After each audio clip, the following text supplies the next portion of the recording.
Bom, pontualmente, 20h30, a gente está começando bem no horário hoje, bem certinho. O nosso seminário é sobre os pressupostos metodológicos da dogmática da omissão, uma reflexão a partir do pensamento de von Wright.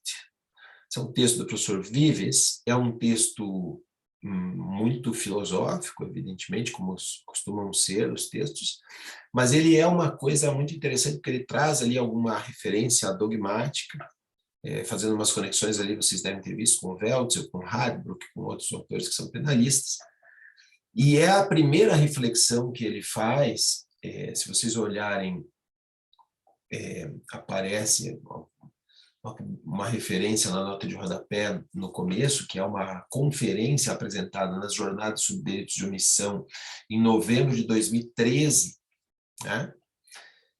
E ele prossegue estudando a omissão a ponto de desenvolver toda uma teoria que acaba nesse livro aqui, ó. Esse livro é o produto acabado dessas ideias. Essas ideias começam ali, no enfrentamento do von Wright, uma chamada do Tolmin e tal. Mas esse livro, que é um livro de 2017, tá? De 2017, ele desenvolve daí toda a teoria da omissão, especialmente da omissão imprópria, fulcrado naquele raciocínio ali que, como vocês viram, ele conduz ao significado, né? Significado contextual da omissão e da ação. O professor Vives também participou da confecção de uma reforma, de uma das múltiplas reformas do Código Penal Espanhol, fazendo introduzir a expressão o sentido das palavras da lei na equivalência da ação com a omissão. Depois eu posso comentar alguma coisa mais detidamente para vocês, né?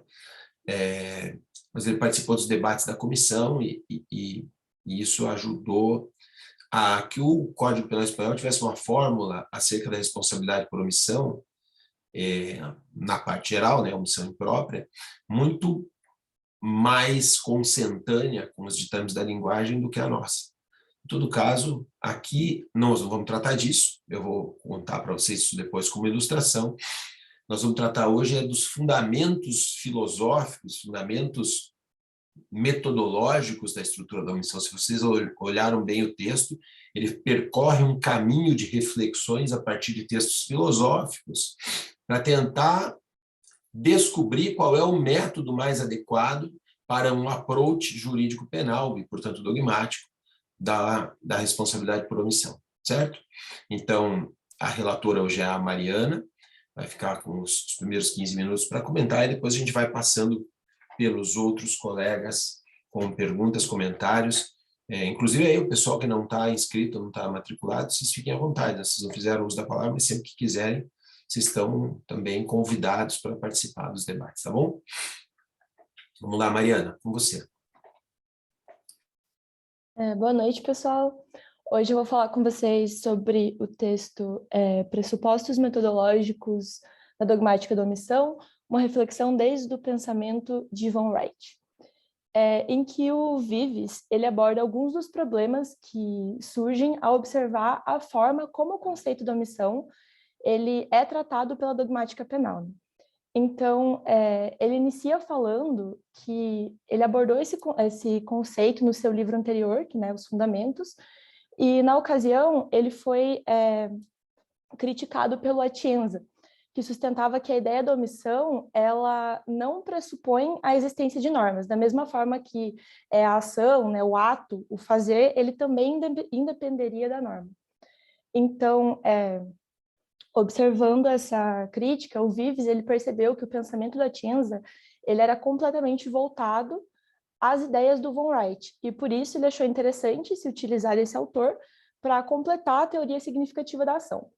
Então, além de usar o pensamento do von Wright, o Vives ele também pautou esse novo estudo da omissão na dogmática penal, né? Já entendendo desde um primeiro momento que a omissão ela comporta um momento essencialmente normativo e, por isso, ela não teria uma essência pré-jurídica, né? Uma essência pré-normativa.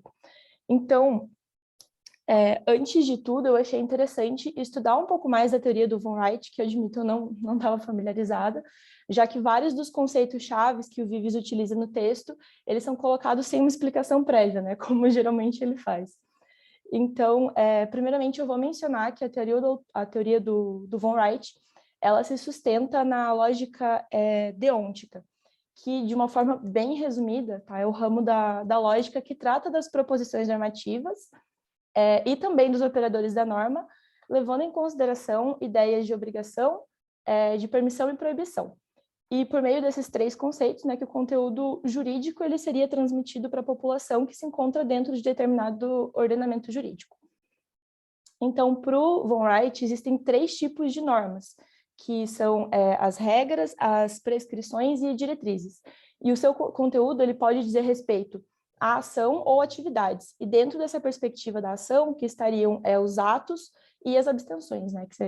As omissões são objetos do estudo desse texto. E também dentro disso, que a norma ela pode ser compreendida como positiva ou negativa, estando a omissão inserida dentro dessa norma negativa. Então, para ele, o ato humano ele é dividido em existente ou não existente, ou, em outras palavras, né, submetido ou não submetido à norma. E é disso que sai a ideia, colocada algumas vezes no texto, de que existem permissões fortes, que seriam as normatizadas, né, e as fracas, que seriam as não normatizadas. Então, segundo von Wright, as ações, elas são interferências humanas na natureza, né, no curso da natureza. E se a interferência ela é positiva, a gente tem um ato. E se ela é negativa, tem-se, né, uma omissão.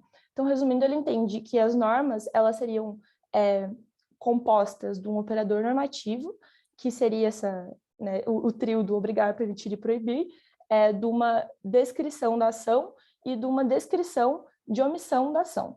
Daí, ok, voltando para o texto, no começo, o Vives ele já inicia a exposição falando que o von Wright, antes de falar da omissão, ele tratou especificamente da questão da abstenção. Então, ele entende que, para o autor, a abstenção ela pressupõe a consciência de uma oportunidade de se fazer algo e a negação da inclinação de se fazer, né, esse algo. E por isso que a abstenção ela também poderia ser considerada uma ação.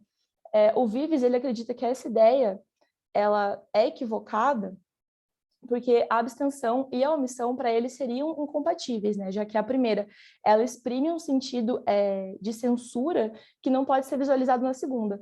E o entendimento da omissão como a escolha de não se fazer alguma coisa acabaria criando uma quantidade infinita de omissões, né? O que acabaria com essa ideia inicial dele de que a omissão ela tem um caráter, tem um momento normativo. Aí, quando o von Wright ele trata especificamente do conceito omissão, muito depois dele tratar da questão da abstenção, ele diz que ela é um modo de comportamento com consequências que são reprováveis a quem decide tomar esse comportamento, né? Que pode ser intencional, como também pode não ser.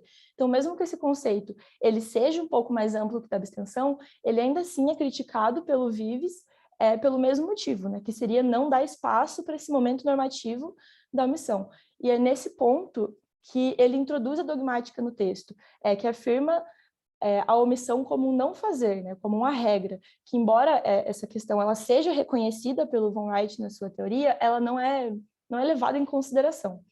Então, para contrariar o pensamento do von Wright, o Vives ele se utiliza no posicionamento do Danto, não sei se está certo falar assim, que vincula o estudo da omissão à ideia do determinismo. Então, ele analisa que para não fazer, não basta existir um poder abstrato de fazer. É necessário que exista um poder efetivo de levar a cabo uma situação, algo que se deseja fazer.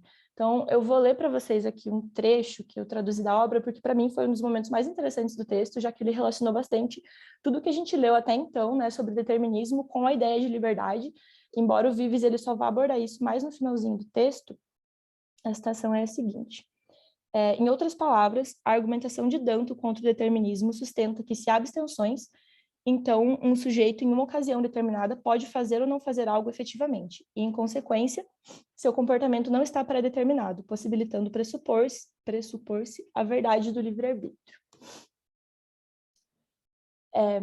Eu vou retomar depois essa questão, né, porque, seguindo a ordem do texto, que eu achei mais interessante fazer dessa forma, o Vives ele achou melhor continuar falando sobre o caráter radical da normatividade dentro da omissão, né, em que ele concluiu que ela carece de liberdade e nega o determinismo, porque se alguém, e eu digo carece no sentido de precisa, não de que falta, porque se alguém crê, né, omitir alguma coisa, necessariamente não pode pensar que ela está determinada a fazer isso, porque senão ela não agiria dessa forma. Isso fez com que o Vives ele percebesse que a teoria inicial do von Wright ela não se sustenta, mas que nos escritos posteriores do autor, ele acaba por entender o atuar humano como um fruto de razão, né? Ou seja, dirigido normativamente pela razão. E assim ele acaba situando a normatividade na ação e na omissão de uma forma simbólica.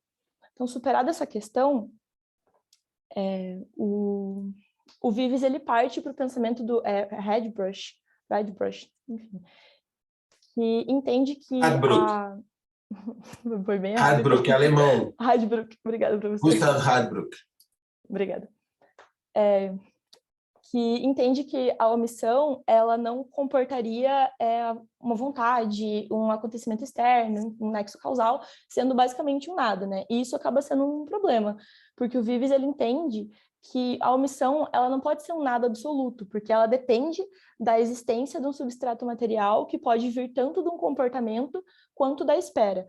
Então, nesse conceito de comportamento e espera, o autor ele menciona a questão dos jogos de linguagem, do Wittgenstein, que eu achei interessante trazer, também era um conceito que eu não estava tão familiarizada, que para o Wittgenstein o problema na filosofia da linguagem, ela vem do hábito, né, humano de interpretar todas as coisas, tudo que existe com nome próprio, pressupondo que eles são unidades simples que atribuem significado a toda uma estrutura lógica do mundo e das coisas. E se isso fosse possível, todas as unidades de significação, elas poderiam ser reduzidas a elementos simples.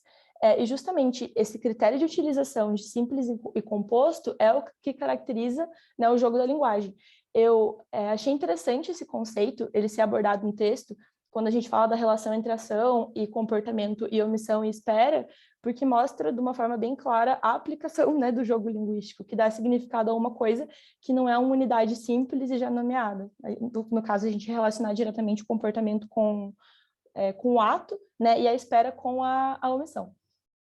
Então, continuando, no texto, o von Wright ele cria uma relação entre substrato e sentido da ação, entendendo a omissão como relação entre aspecto interno e externo. Eu tive um pouco de dificuldade para entender essa parte, mas vou explicar do jeito que eu entendi. Em que ele divide o aspecto externo em duas fases, que seria a fase imediata, que é uma fase que ele caracterizou como muscular, e remota, que seria o acontecimento que ocasiona essa atividade muscular, né, o movimento. E em relação ao aspecto interno, ele sustenta que ele é mais complicado que o externo, ele suscita mais dúvidas, né? Porque ele não entende que esse aspecto interno ele seja apenas um ato mental ou um processo da mente, né? E somente depois, na teorização, que esse aspecto ele é qualificado como intenção, né? Que seria a chave do significado. E é nesse ponto, nesse aspecto, que o pensamento do von Wright, ele se mistura com o do Welsel, que é o criador da teoria finalista da ação, mas, diferente desse, ele afirma que a intencionalidade ela reside na conduta, o que aproxima ele de Wittgenstein naquela ideia de observação por uma primeira pessoa de capacidades que correspondem a uma terceira pessoa. E essa ideia ela acaba por dissolver essa dicotomia interior-exterior, porque não entende a intenção como um processo mental, né, e sim como a própria ação. Então, o Vives, ele trata, ao fim, da questão da liberdade, apontando que o von Wright ele entende a possibilidade de omissão como tipo, um verdadeiro ato de liberdade. E é nisso que a gente retoma a questão do determinismo, que, enfim, volto naquela citação que eu li para vocês. Eu admito que nesse ponto também eu fiquei um pouco confusa, porque me pareceu, e o próprio Vives fala que o von Wright, em certo momento, ele parece negar o determinismo, concluindo que não é possível uma explicação causal para cada ação humana, e logo depois ele afirma o contrário, né? Mas, no fim, ele entende que a busca de explicações deterministas, ela foi valiosa para guiar a ciência, mas ela seria completamente irrelevante para a discussão da ação livre, né? Porque nenhum tipo de determinismo, seja ele reducionista, neurofisiológico, enfim, todos aqueles que a gente estudou nos outros textos, ele não seria capaz de mostrar que os seres humanos não são livres. Então, do texto que eu consegui, né, extrair, concluir, além desses pontos que eu trouxe para vocês, é que para o Vives, o von Wright elabora um conceito de omissão que ele é totalmente voltado à possibilidade de encaixe desse conceito dentro de uma lógica deôntica, né? Só que essa lógica ela só se sustenta, de alguma forma, porque a normatividade que se busca, né, omitir, ela acaba aparecendo, de qualquer forma, de uma forma simbólica. Então, foram essas minhas considerações sobre o texto. Muito bom, Mariana, muito bom mesmo. Obrigada. Vamos ver lá, se algum dos colegas quer fazer algum comentário, alguma observação, tem algum ponto que tenha ficado que vocês gostariam de atacar, que não foi atacado pela Mariana, ou alguma coisa que ela disse que gerou dúvida. Fiquem à vontade aí. Roberta, por favor. Primeiro, parabéns, Mariana. Eu acho que você, na verdade, abordou muito bem o texto. Eu não consigo pensar em nada além disso para falar, fora o exemplo prático. Eu li o texto semana passada, eu não sei onde que está no texto, mas aquele exemplo que se traz, né, da questão do homem que tortura a mulher dele está grávida, e daí para ela escapar, ela pula da... Ai, não me recordo direito, mas que ela pula da janela e ela morre, daí o que poderia ser eventualmente imputado a ele, objetivamente, um homicídio, né? Eu acho que a proposta do Vives, né, a partir do von Wright, é uma substituição, né, daquilo que é o que está assim, muito claro no texto, para mim, pelo menos, substituir o que uma omissão como um poder fazer algo, como o intencionalmente fazer algo, né? O que denota toda a questão da liberdade nessa situação, mas também permite concluir que a análise filosófica e dogmática também, né, porque ele traz essa questão dogmática no texto, é muito importante, sim, para fins de imputação, né? Então, a gente não está só aqui viajando, pensando em conceitos abstratos para nenhum fim, mas sim, tem uma aplicação muito prática né, eu acho que é especialmente muito importante hoje em dia com as imputações que a gente tem, né, que estão cada vez mais expansivas, né, um direito penal que cresce cada vez mais, e casos como esse, né, como esse exemplo da mulher grávida que, enfim, que sai pela janela, não sei se é um exemplo real ou não, mas essas imputações, né, de homicídio ou de qualquer outro tipo em que não exista uma essência de intencionalidade na ação, né, ainda que seja como omissão, eu acho interessante, assim, a gente trazer essa discussão filosófica mostrando que sim, a gente está querendo, né, chegar numa praxis, efetivamente. Tá bem. Guilherme? Boa noite, colegas. Boa noite, professor.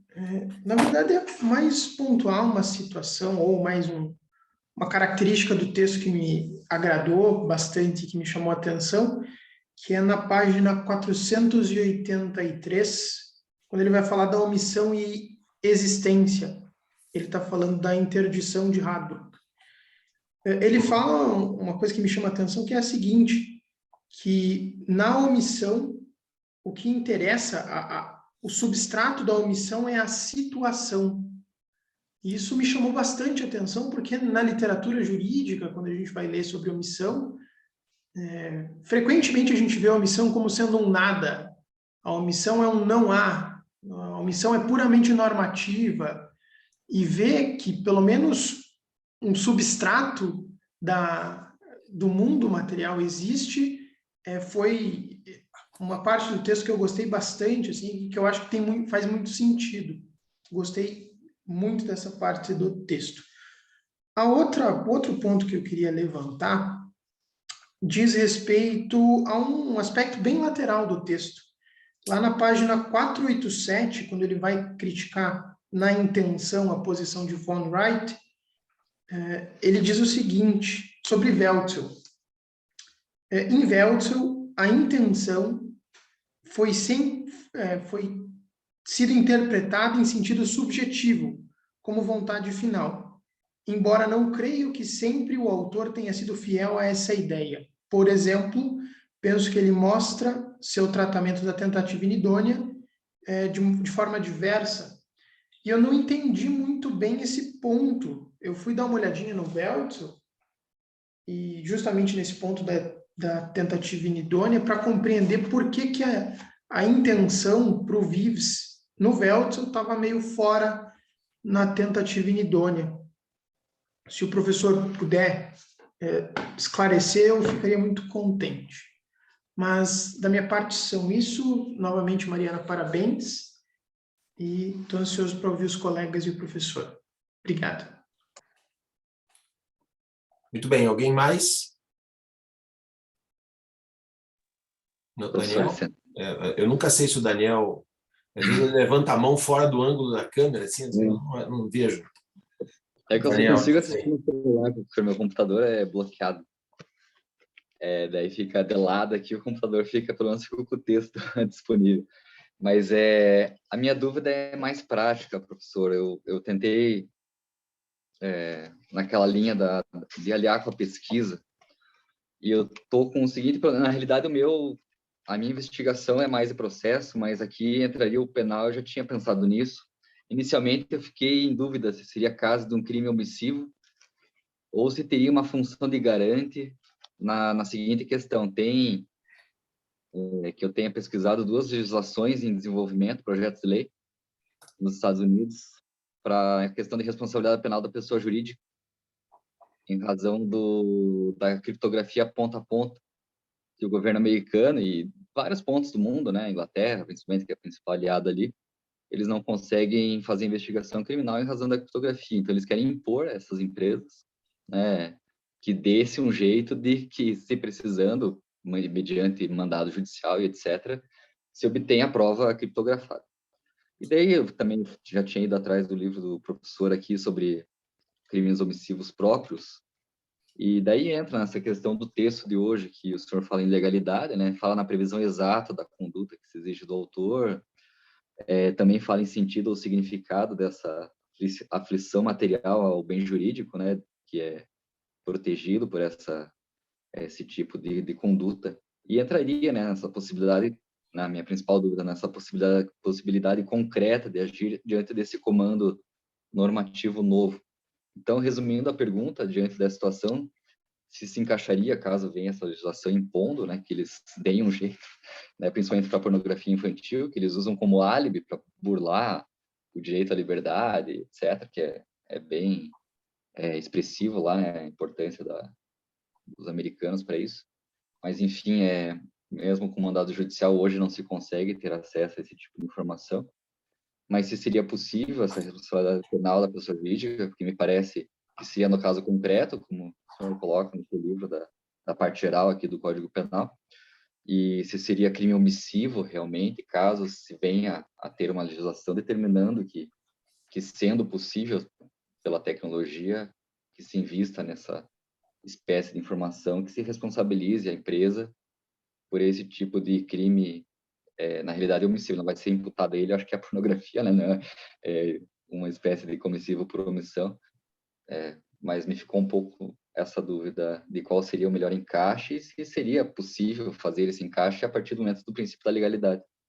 Essa é a minha principal dúvida da leitura do texto. Tá bem. Bom, tá certo, já anotei aqui, vamos trabalhar com isso também. O que mais? Alguém mais? Renata, Aleph ou Valdenir? Não? Bem, então vamos lá. Eu vou começar Vou começar parabenizando a Mariana. Eu acho que a Mariana fez o melhor dos seminários até aqui, de todos. Muito claramente bem explorado o tema, colocadas dúvidas onde cabiam, né? Eu devo dizer, antes de tudo, que você fez a tarefa de casa, né? Você foi buscar as fontes externas de uma boa parte do que o professor Vives refere no texto, então isso acabou fazendo com que você tivesse uma boa compreensão. Na tua explanação, também claro que você compreendeu o que ele disse.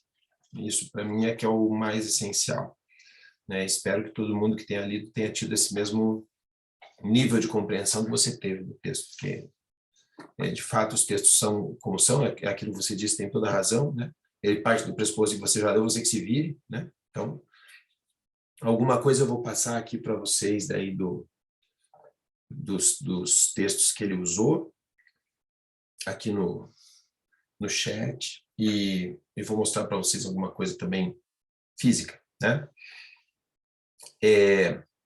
A questão central que perpassa o texto todo é justamente a provocação que o Atienza faz sobre o texto, que na verdade não era nem o texto do Fundamentos, né? Era o texto do manual do Cobo Vives, né? O professor Vives, esse manual que o Guilherme tem na mão, né? É o primeiro escrito de parte geral do professor Vives, junto com o professor Cobo del Rosal, que era um catedrático mais antigo que ele, enfim, lá de Madrid. E os dois escrevem juntos esse manual no começo, mas ainda muito antes dos estudos do professor Vives na Alemanha e tal. Então, é um livro que, embora ele tenha sido reeditado várias vezes sob o comando do professor Cobo e seus discípulos, as posições que estão ali foram progressivamente abandonadas pelo professor Vives em torno das posições que estão no Fundamentos. Então, se alguém quer conhecer o pensamento do professor Vives, vá ao Fundamentos. Não adianta ir ao manual de parte geral, que vai encontrar ali um resumo muito parco de ideias que depois foram sendo renovadas e aprofundadas. Ali acaba sendo uma coisa muito rasa, mas enfim.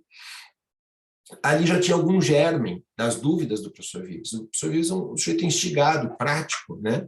Era um juiz, um promotor, atuou no Ministério Público, atuou na magistratura, sempre com dúvidas a respeito das questões, e via que a dogmática não alcançava soluções boas ou soluções justas em muitos casos. E isso é que faz com que ele acabe indo buscar nos fundamentos uma revisão de toda essa abordagem, né? E a questão central ali, que o texto do Atienza se debruça, aliás, eu vou começar por aí, né? Vou começar disponibilizando para vocês aqui no chat o texto do professor Atienza, né? Que eu acho que é importante, que é um texto para uma teoria geral da ação penal. O professor Atienza é professor em Alicante, professor de filosofia do direito, mas é um conhecedor profundo de direito penal, um debatedor de direito penal. A esposa do professor Atienza é uma professora de penal, então ele convive com isso diuturnamente em casa, inclusive, né? Então, ele vai fazer essa abordagem, mas partindo de um pressuposto, que é um pressuposto que o Guilherme depois até citou, falou assim, olha, volta e meia eu vejo nos textos penais falando que omissão não é nada, né?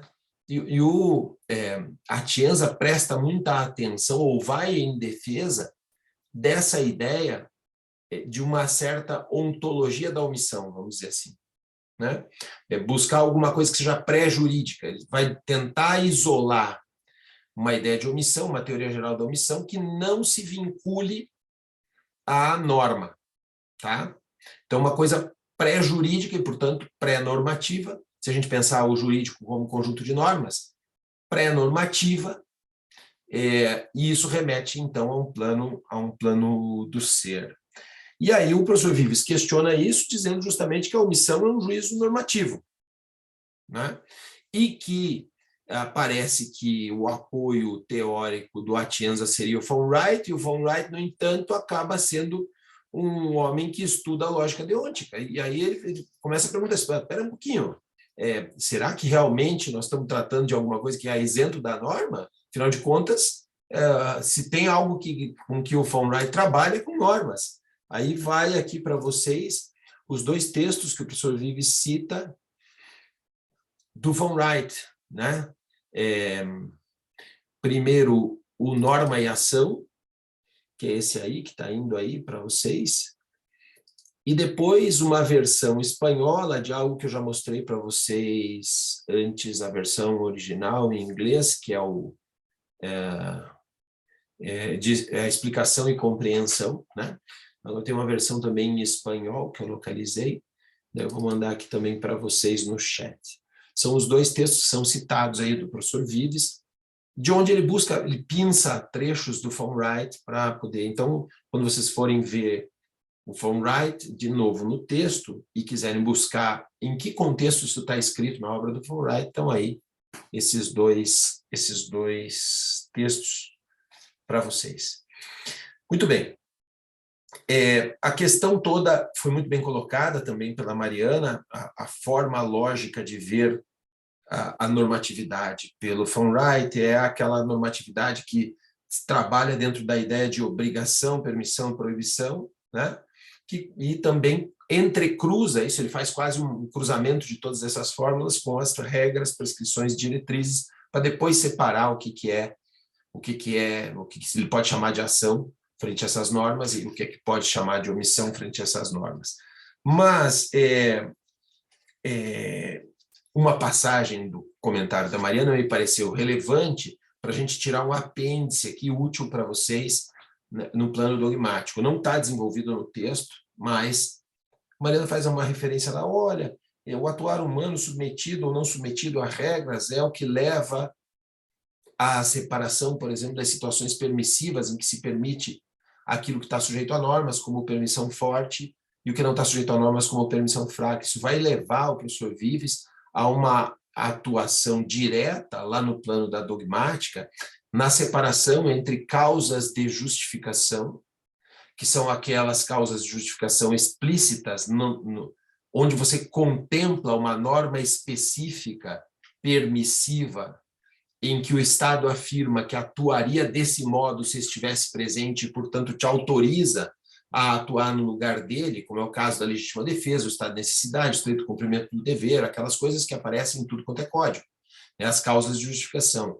E que não se dá o mesmo nas causas de exculpação, porque as causas de exculpação são pessoais, e aí já não há possibilidade de, por muito que se regre o assunto, não há possibilidade de que isso seja trasladado para uma fórmula mágica e totalmente abrangente. Se vocês perceberem, o nosso código, por exemplo, fala nas exculpações sob a forma do artigo 22, né? A grave ameaça e o cumprimento de ordem não manifestamente ilegal do superior hierárquico. Olha, vejam bem, o que é grave numa ameaça para um ou para outro? Como é que é o nível de intimidação? Cada caso vai ser um caso. Qual é o nível de aparência de legalidade de uma ordem de um superior? O que é um superior? Cada caso vai ser um caso. Não existe uma regra geral. E o Estado não está dizendo que atuaria assim. Ele está permitindo que você não seja castigado, embora não aprove a tua conduta. Tá? Então, não há uma aprovação de conduta. E o mesmo acontece daí nas situações não reguladas pelo direito, como conflito de deveres, etc. E tal. Então, é isso que leva o professor Vives a separar as normas permissivas em permissões fortes e permissões fracas e atrair, então, as situações de inexigibilidade para o plano da discussão da ilicitude. É lícito ou é ilícito? Tá? Então, permissões fortes e permissões fracas são exclusões de ilicitude. Embora uma delas acabe na nossa fórmula clássica geral sendo trabalhada no plano da culpabilidade. Não tem relação nenhuma com uma reprovação pessoal, porque, na verdade, você não está reprovando aquele sujeito, está cuidando de discutir as circunstâncias do fato e não do sujeito. É muito diferente de um erro, por exemplo, em que você está discutindo as condições do sujeito, ou da questão relacionada à imputabilidade, em que você também discute o sujeito. Tá? Então, nessa observação aí do von Wright, assenta-se também todo um desenvolvimento que o professor Vives faz a respeito de justificação e exculpação. Tá? Só queria comentar isso porque não está no texto, né? Não é algo que acabe sendo desenvolvido. Bom, aí depois a Mariana passou a fazer o comentário das diferenças do von Wright entre abstenção e omissão. E aí eu queria chamar a atenção de uma passagem do texto específica em que o von Wright fala da abstenção. Dê uma olhada ali na página 475, uma citação, e percebam o que é que ele vai falando, porque o Vives está dizendo que ele vai construindo uma abstenção cada vez mais concreta, né? Veja o que diz. Em nossa definição, na página 475, a citação do von Wright, as noções de abstenção, tá? Em nossa definição, abster-se de algo que alguém pode fazer não pressupõe ter consciência da oportunidade. Em um sentido mais forte de abster-se, veja, sentido mais forte de abster-se, o que quer dizer? Quando se fala em linguagem, em um sentido mais forte, o que quer dizer? Mais cristalizado pelo uso, certo? Uma coisa que é mais adequadamente enquadrada. Isso é reconhecido pelo próprio von Wright. Veja que o von Wright, como discípulo do Wittgenstein, sabe exatamente do que ele está falando quando fala em linguagem, em sentido das palavras, né? O sentido mais forte é, portanto, o sentido de melhor compreensão, ou mais usado. Veja. Em sentido mais forte de abster-se, um agente se abstém só da ação que sabe que pode executar na ocasião em questão.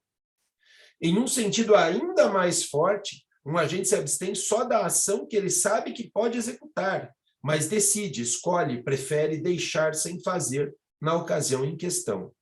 Se, por acrescentar, sente uma inclinação ou tentação de fazer a ação que escolhe não fazer, então está abstendo-se em um sentido ainda mais forte. Ou seja, vocês vão notando a progressão da ideia de abstenção como algo muito concreto, né? Quem se abstém de algo. Pense, por exemplo, no voto, né? Você tem uma votação, você está participando da votação, você está ali sentado, chegou a tua vez de se manifestar, e você diz, não, vou me abster. Está muito concretizado aquilo que você deveria fazer ou que você poderia fazer num determinado momento, num instante dado, e você opta por não fazer. Veja que isso é muito delineado, né? E aí, por que o von Wright vai fazendo isso? Para dizer, olha, todo o resto que fica fora da abstenção é omissão. Só que isso abre para a omissão uma coisa absolutamente infindável, né? Desde um ponto de vista de juízos de valor, é isso que ele está dizendo, né? Nós vamos acabar gerando uma estrutura de omissão que não tem fim, né? É uma omissão infinita, né? O que é que eu não estou fazendo? Eu estou aqui dando aula para vocês, eu não estou jogando futebol, eu não estou tocando violão, eu não estou indo passear, eu não estou indo dormir, né? Eu não estou fazendo uma série de outras coisas. Tudo isso seria omissão, então, né?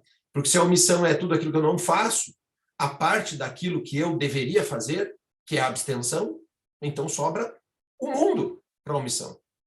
E esse era o problema, né? Então, o que é que sustenta o Vives desde o começo? Assim, olha, a dogmática da omissão não pode se basear nisso, né? Dogmática da omissão ficaria uma coisa inalcançável, tudo seria omissão. E veja que isto é um ponto de vista de uma omissão pré-jurídica, né?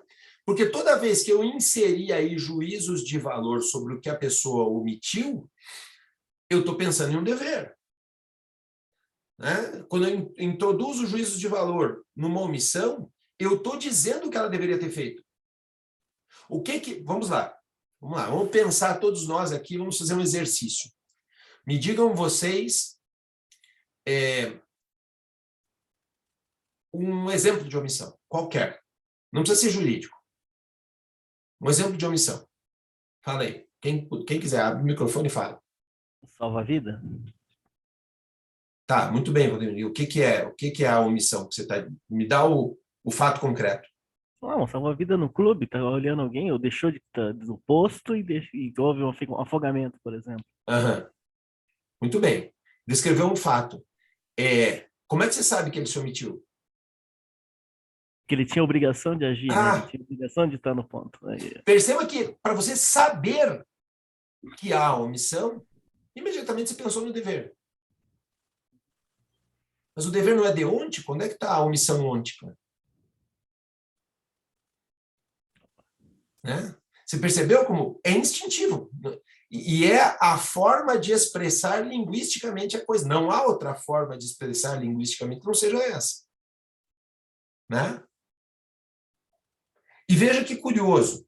Se a gente vai falar do ponto de vista do Radbruch, citado aí pela Mariana, e é historicamente conhecida essa passagem, né? Vocês devem saber que o Radbruch era discípulo do von Liszt. Von Liszt faz aquela primeira construção de teoria do delito causal naturalista, em que defende a ideia de que a ação é um movimento voluntário modificativo do meio externo. Todo mundo sabe disso, né? E o Radbruch, discípulo dele, veja, que coragem, né? Radbruch tem vários atributos, um deles é coragem, né? Ele diz assim, mestre, a sua tese está furada. Cara, eu brinco sempre na graduação, eu falo para o pessoal, entra na internet aí, vocês estão todos com os computadores ligados, procura uma foto do Franz von Liszt, não o músico, o jurista. Bota aí. Dá uma olhadinha na cara dele, vê se você tinha coragem de dizer para ele que a tese dele está toda errada. Você encarava, olhava para ele e falava assim, ó, mestre, o senhor que é o meu chefe na cátedra, isso aí que o senhor está dizendo é uma bobagem. Pensa bem. Foi o que fez o Radbruch. Então, nós temos que admitir que é um homem de coragem. E ele disse que a teoria do von Liszt furava porque ela funcionava para explicar o crime comissivo, mas era impossível explicar o crime omissivo, porque ele dizia que a ação era uma ação pré-jurídica, né? Existia uma ação que daí depois era típica, né? Na verdade, nem dizia de tipicidade, ele dizia que era uma ação injusta e culpável. Essa era a tese do von Liszt. Quem vai trazer a tipicidade depois é a separação entre tipicidade e antitipicidade, é a teoria do delito tipo, né? Já sabemos que isso é o Belling, né? É mais tarde, né? Mas o von Liszt dizia então que a ação é ação injusta e culpável, que é o crime. E aí o Radbruch diz, não, peraí, esse seu conceito de ação não serve para omissão, e tem um monte de crime omissivo. E a omissão é um nada, e do nada, nada surge. Então, eu não posso nem falar na relação de causalidade de produção do resultado. Ação, movimento voluntário modificativo do meio externo. O que modifica do meio externo numa omissão? Se não tem nada. Do nada não surge nada. É que a estrutura da omissão é normativa, diz o Radbruch. Está aqui, ó. Procurem isso aqui, ó. Isso aqui tem em espanhol, é fácil de achar. Não precisa ser em alemão. Foi traduzido aqui nessa coleção da BDF. Tá? Esse é o texto com o qual o Radbruch desafia o von Liszt. Tá bom? Muito bem. E esse desafio é um desafio baseado em uma omissão de caráter ontológico, de um caráter pré-jurídico. Um nada. Aquele nada que referiu o Guilherme. Mas será que é assim mesmo? Será que realmente nós vamos trabalhar com um nada do ponto de vista ontológico e isso vai estruturar uma teoria da ação omissiva? Veja, o von Liszt responde para o Radbruch. Ah, é? Espertinho. Então quer dizer que a minha teoria não está furada? Então escreva você um manual, um tratado igual ao meu, com a tua tese. Como coragem tem limite, o Radbruch nunca aceitou esse desafio. Escreveu esse livro, que é uma crítica dogmática de omissão, escreveu alguns artigos e tal, mas nunca escreveu um tratado, né, de direito penal, parte geral, com a sua tese. Mas, preterdolosamente, ele foi vencedor, porque hoje todo mundo separa omissão e ação na hora de discutir dogmática. Né? Tem alguns manuais, inclusive, que tem capítulos separados só para omissão, né, frente à ação. Bom, a margem de qualquer coisa é certo que nós temos que pensar nas duas hipóteses, né? Só que aí se criou, a partir dessa discussão entre o Radbruch e o von Liszt, dentro da dogmática, uma disputa muito séria. E a busca permanente de um conceito de ação que fosse capaz de resolver esse problema. Ou seja, o Radbruch propôs um problema e aí a turma enlouqueceu, né?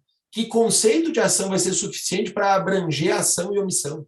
E aí tem várias tentativas, né? uma das citadas pelo Vives em um dado momento é do Kaufmann, né? Na Dogmática da Omissão, tem um livro também do Kaufmann, interessante sobre isso, mas não vou me debruçar mais aí, vou voltar para a sequência que foi trabalhada pela Mariana. A questão toda, diz o Vives, a gente deveria buscar nas explicações sobre o determinismo. Ele faz esse convite. Depois nós vamos um pouquinho nele, vou seguir exatamente como fez a Mariana, nós chamamos a atenção do determinismo agora, mas depois voltamos a ele. E ele busca no exemplo do Danto, citado a partir da interpretação do von Wright, e aí vai trabalhando o tema. A fonte é essa aqui, ó.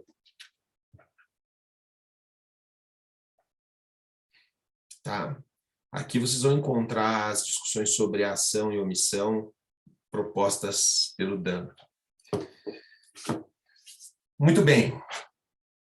Aqui é uma discussão sobre um fazer ou um não fazer, né?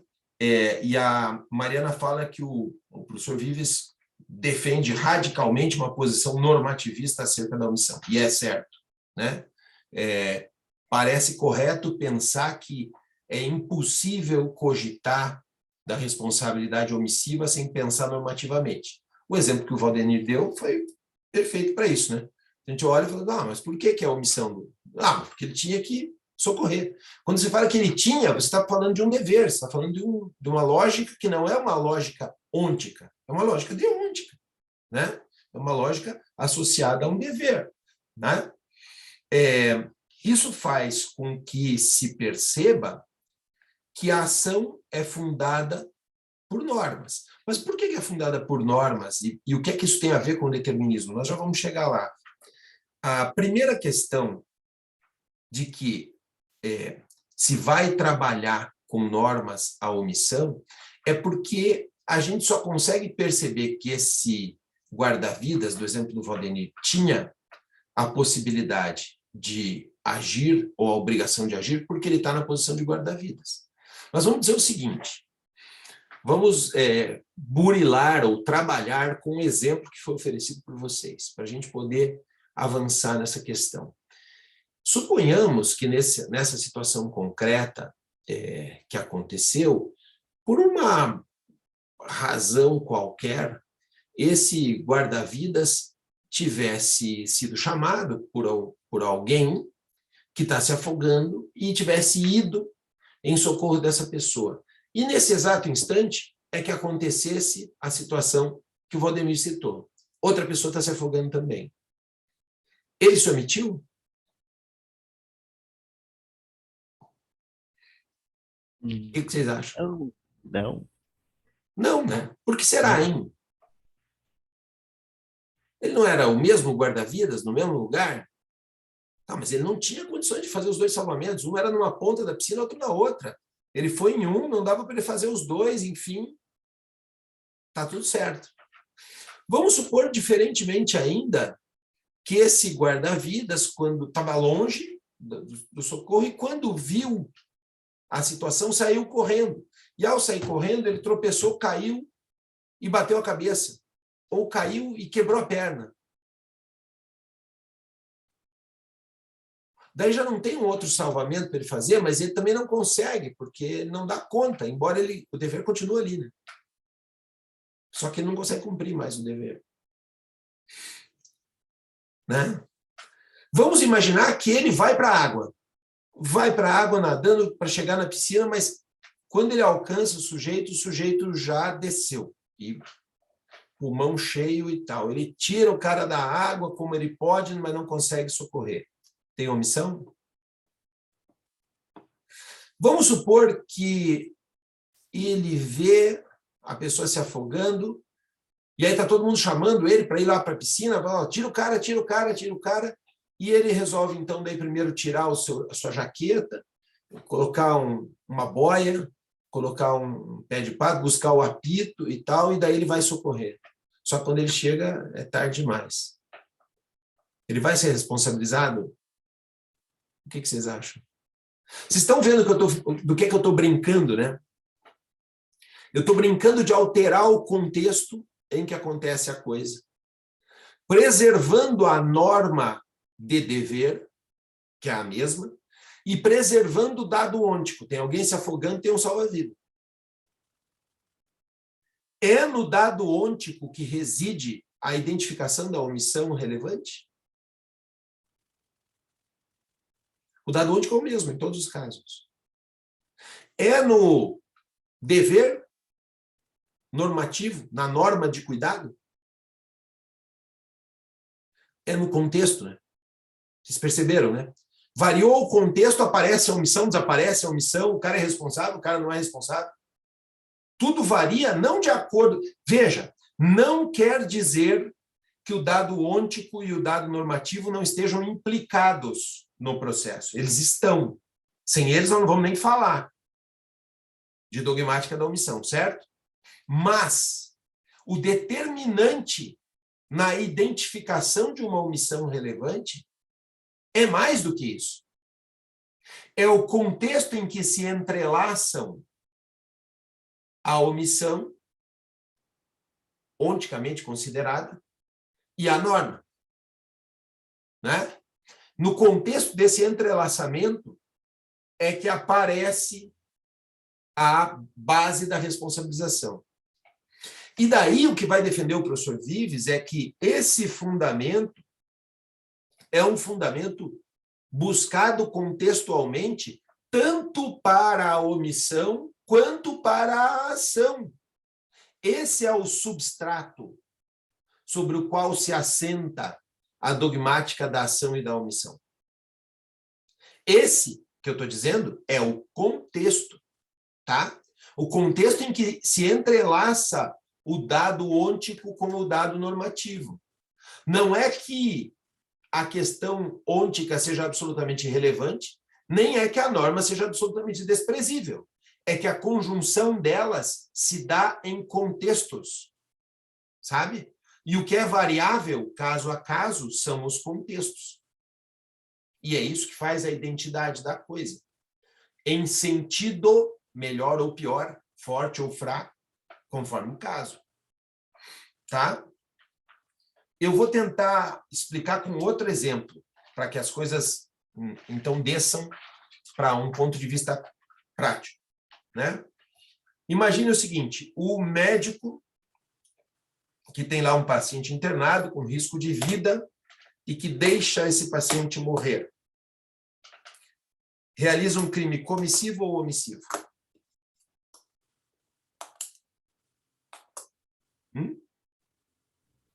Lá vem o contexto, professor.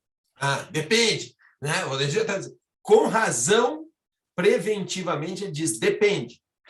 Então, eu vou tentar ser um pouco mais preciso. O médico, o sujeito chegou mal, né? Foi atendido na emergência, foi colocado em alguns aparelhos e tal, e o médico desligou um dos aparelhos que mantinha o sujeito vivo. Ele realizou, o sujeito morreu. É um homicídio por ação ou omissão? Comissivo por omissão, é isso? Comissivo por omissão, mesmo ele indo lá puxando a tomada do aparelho?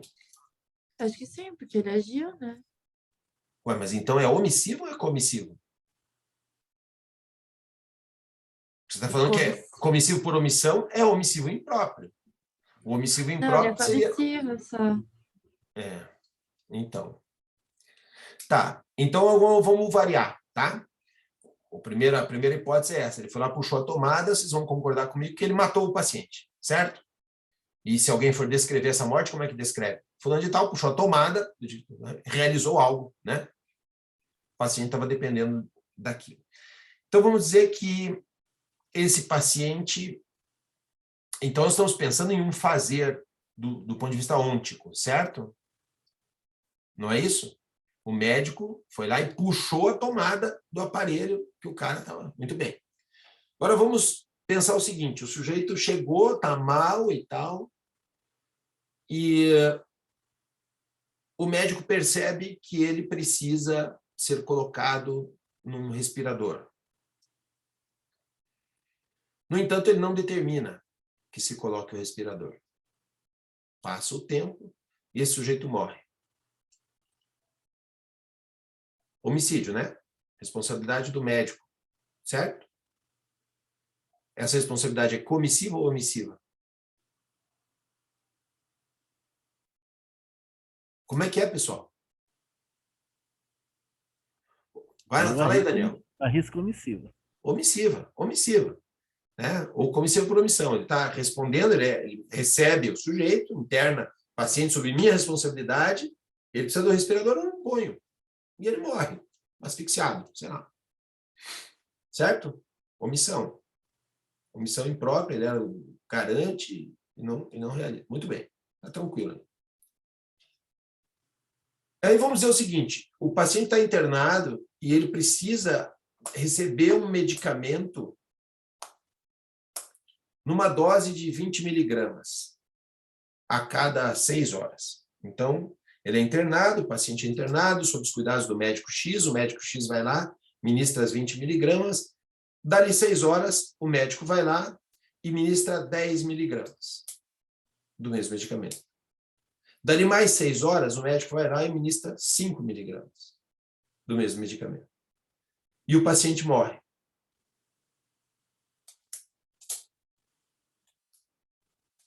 E aí? Responsabilidade comissiva ou omissiva? Omissiva.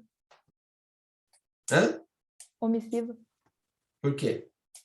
Porque ele deixou de fazer algo que ele tinha que ter feito, mas é complicado que ele fez algumas Não, mas coisas. ele, ontologicamente, o que é que ele fez?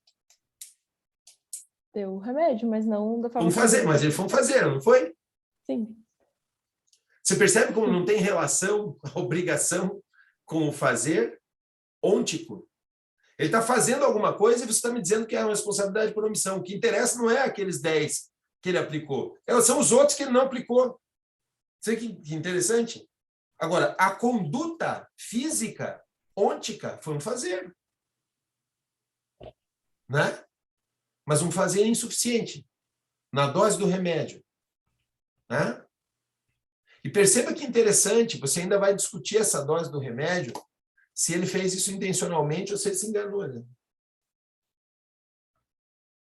Então, perceba que está mais além do simples fato. Né? Roberta, por favor.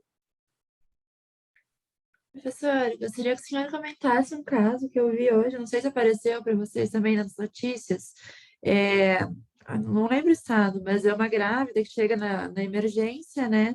Os médicos ainda não colocam ela na sala, né? E ela está quase em trabalho de parto.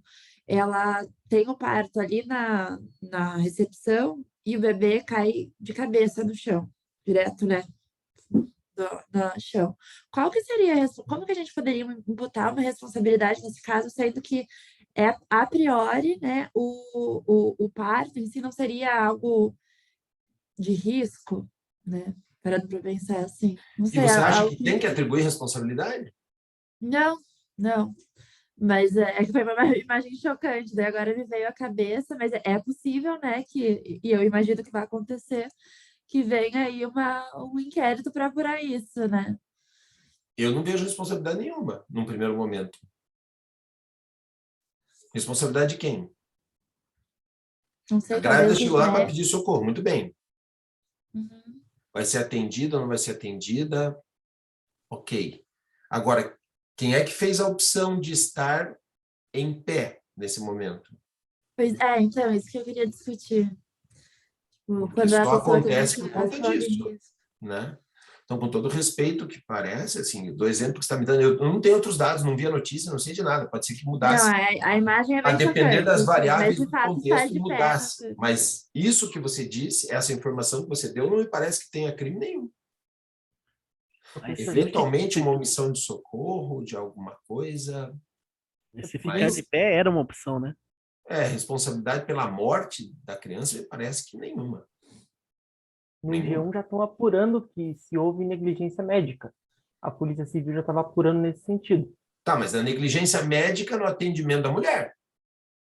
Sim. Sim, Uhum. mas o homicídio da criança não é por negligência médica. A morte da criança não tem a ver com negligência médica. Né? Não. Ali não tem responsabilidade nenhuma. Por essa morte, não tem. É por isso que eu estou dizendo. Eventualmente, eventualmente, alguma coisa relacionada à omissão de socorro. Eu não enxergo outra coisa além disso. Mas vamos seguir aqui, porque ainda, mesmo demonstrado, está muito claro, então, que tanto a ação quanto a omissão dependem da identificação do contexto em que se entrelaça o normativo e o ontológico, certo?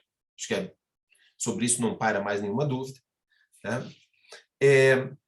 Quero referir ainda à questão da intencionalidade, porque vocês viram que o passeio que ele faz por von Wright, ele diz, olha, de alguma maneira parece que o Weltzel queria vincular-se ao von Wright, mas existe uma distância quilométrica entre um e outro.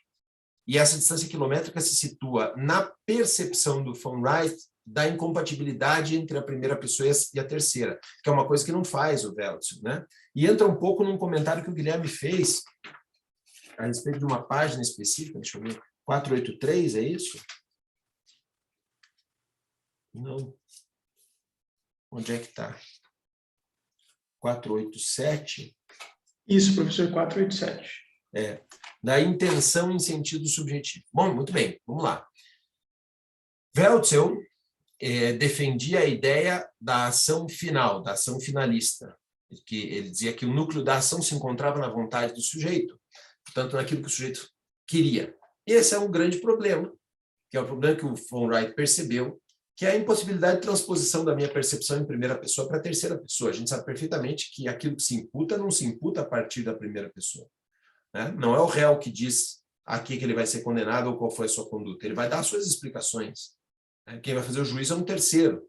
E o juízo do terceiro é o juízo de uma percepção de um contexto baseado nas provas. Portanto, não há concretamente um dado ôntico mental acessível ao juiz ou às partes ou quem quer que seja. Portanto, o juízo de intencionalidade é um juízo normativo inscrito na ação. Isso é importante perceber, e aí nós vamos vou convocar de volta, Mariana, aquele raciocínio que o Ives fez pela via do determinismo e indeterminismo. Por que ele fez aquele raciocínio? Por uma questão muito interessante de olhar. A discussão sobre livre-arbítrio e determinismo é sempre uma aporia. Nós já vimos isso 1 milhão de vezes, nós estamos muito bem escolados nesse assunto. Né? Nós sabemos que não vai chegar a lugar nenhum discussão entre livre-arbítrio e determinismo. Porém, se a gente parte de um pressuposto determinista, a gente vai concluir que tudo aquilo que alguém faz era algo que estava fadado a acontecer. Certo? E se estava fadado a acontecer, eu não posso atribuir aquilo a uma escolha de vontade, mas sim a algo que estava fadado a acontecer, certo? Veja que problema que isso causa para o ponto de vista da intenção. Se a intenção é algo que eu quero, alguma coisa que está dentro de mim que eu quero, né, é evidente que eu não posso pensar que isso está pré-condicionado. Se eu disser que está pré-condicionada a minha intenção, então acabou. Eu não tenho nada de responsabilidade nunca. Né? Então, o que é que se diz? Bom, para que eu tenha uma responsabilidade, é preciso que eu tenha agido porque quis, diante de um contexto em que podia agir ou não, certo? Se eu agir porque quis, ou seja, se há a dogmática da intenção, eu tenho que partir do pressuposto de um livre-arbítrio, certo?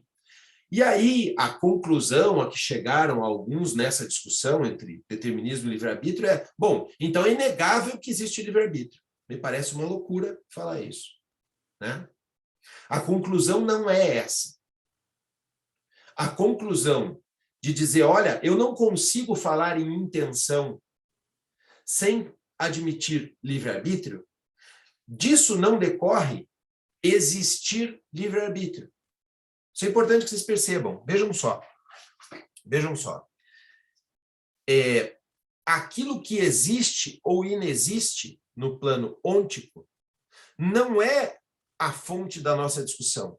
Nós já trabalhamos com isso, né? Existe o plano ôntico, as coisas que acontecem, existe o plano normativo, mas o substrato sobre o qual eu me debruço para estabelecer responsabilidade é o contexto em que se entrelaçam o ontológico e o normativo, certo? Portanto, o ontológico, a existência ou inexistência de livre-arbítrio, não é o substrato sobre o qual eu me debruço. Ele faz parte do jogo, está aqui. Assim como o normativo está aqui, que também faz parte do jogo. Né? Eles se entrelaçam em um contexto e o contexto é o meu substrato. Tá? Então, eu não preciso que exista livre-arbítrio.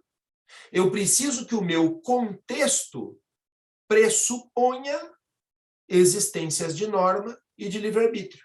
Certo? E se o meu contexto é um contexto linguístico, eu digo linguisticamente que a intenção que eu percebo parte do pressuposto de que existe uma ação. A ação encontra-se inscrita com a intenção, ou seja, a intenção faz parte da ação. Eu só posso dizer que houve ação onde o sujeito podia atuar ou não. Não é isso? Ora, se é assim, como é que eu vou falar em determinismo? Se está tudo determinado, ele não podia atuar ou não. Ele vai atuar necessariamente ou não vai atuar necessariamente. Ele ter opções é um modo de ver as coisas. É um modo humano de perceber os contextos. Então, não se trata de existir ou não existir o livre-arbítrio, isso não interessa. Eu tenho que partir da pressuposição do livre-arbítrio para poder falar de ação. O que difere, e aí o professor Vives transporta, não está aqui no texto também, mas está no Fundamentos, o professor Vives transporta a discussão para o ponto correto. Enquanto o pessoal que derivou do Hardbrook ficou discutindo qual é o conceito de ação capaz de abranger ação e omissão, nós precisamos de um supraconceito que una tudo. Não é disso que nós precisamos, diz o professor Vives. Do que nós precisamos é separar o que é a ação ou omissão daquilo que não é ação ou omissão. Ou seja, aquilo que acontece com o sujeito. Aquilo que acontece com o sujeito, ele não pode optar, certo? Está determinado. E se ele não pode optar, não é a intenção dele. Se não é a intenção dele, não tem responsabilidade. Enfim.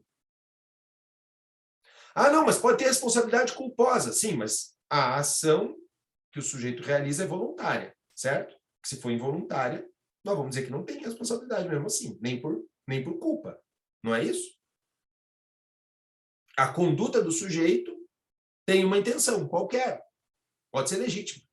Mas se eu estou falando de conduta, para que haja conduta comissiva ou omissiva, existe intenção intrínseca de fazer algo que podia ser feito ou não. Porque se não tem essa opção, não tem ação. Então veja que curioso. A liberdade de ação, o tal livre-arbítrio, não é um pressuposto da atribuição de responsabilidade. É um pressuposto da existência da ação. Se eu não parto de admitir que o nosso modo de ver as coisas é um modo que vê as opções que a pessoa tem de realizar ou não alguma coisa, eu não consigo falar de ação.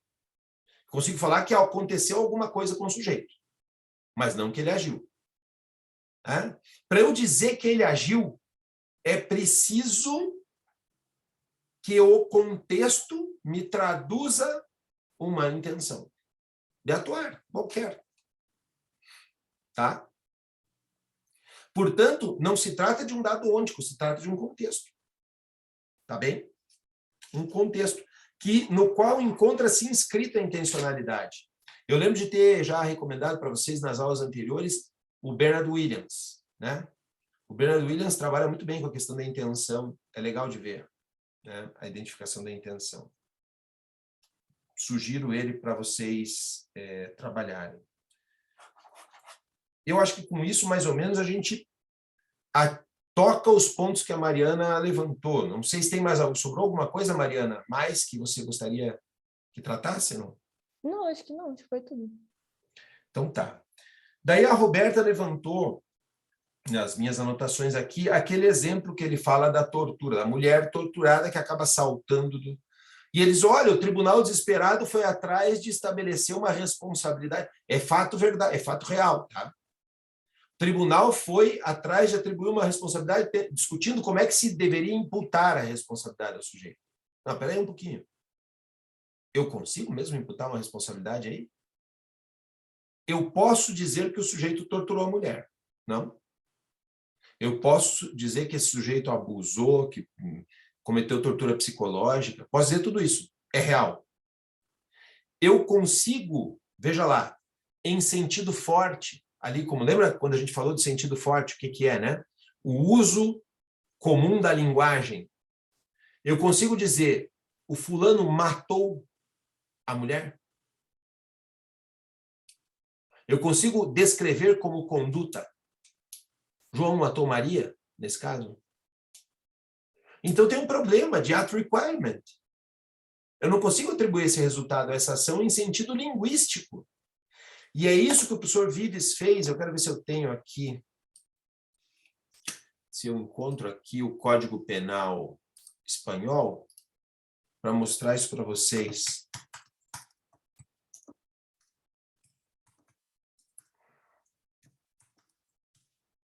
Achar o artigo exatamente, porque o legal é olhar o texto. Não sei se algum de vocês tem aí o texto original. Olha aqui, ó.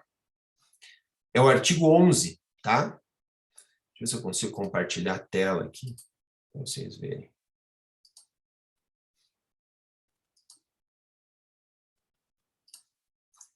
Olha aqui, ó. Artigo 11. Os delitos que consistam na produção de um resultado só se entenderão cometidos por omissão quando a não evitação do mesmo, ao infringir um especial dever jurídico do autor, equivalha, segundo o sentido do texto da lei, à sua causação. A tal efeito, equiparará a omissão à ação quando existe uma específica obrigação legal ou contratual de atuar ou quando o omitente tenha criado uma ocasião de risco para um bem juridicamente protegido mediante uma ação ou omissão precedente. Essa parte que eu destaquei é a parte que é proveniente dos debates que o professor Vives participou. Ele disse que ele fez muita questão de falar do sentido do texto da lei, por uma razão muito simples. Olha, a dogmática da omissão não se resume na obrigação jurídica. Ah, o fulano é o garante. Garante do quê? Da evitação do resultado, certo? Muito bem, tá tudo bem. Aconteceu o resultado. Veja, os delitos que consistem na produção de um resultado, portanto, delitos de resultado. Nós não estamos falando da omissão própria, nós estamos falando da omissão imprópria, que exige resultado, certo? Aconteceu o resultado, ele é atribuído a uma omissão, quando ele tem o dever jurídico, e o dever jurídico é nessas alíneas A e B, mas, além disso, ao infringir o especial dever jurídico do autor, equivalha, segundo o sentido do texto da lei, à sua causação. A causação é a causação comissiva.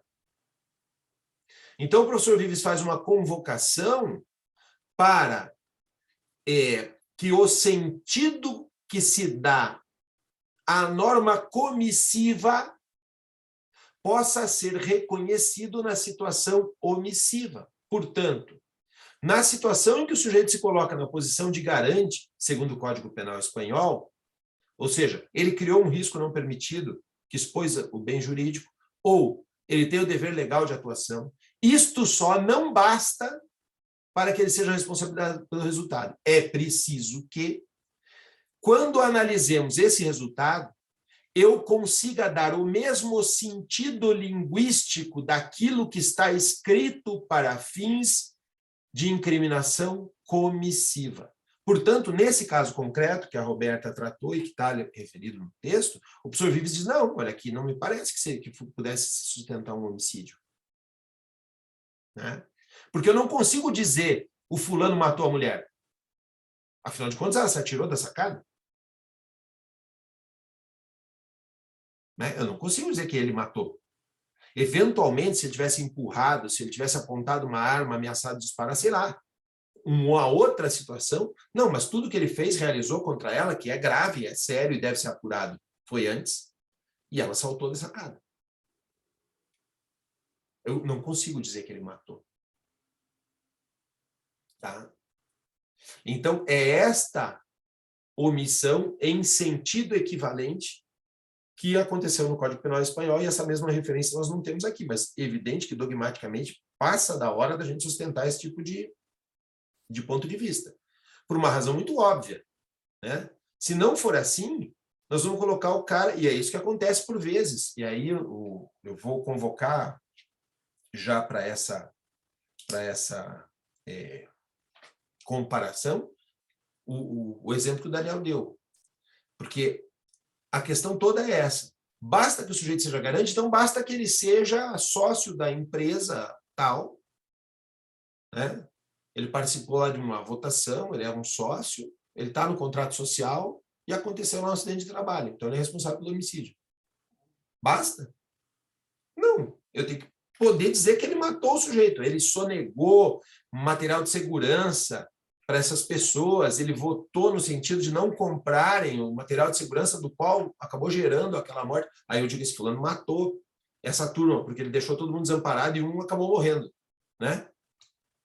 Entende o que eu quero dizer?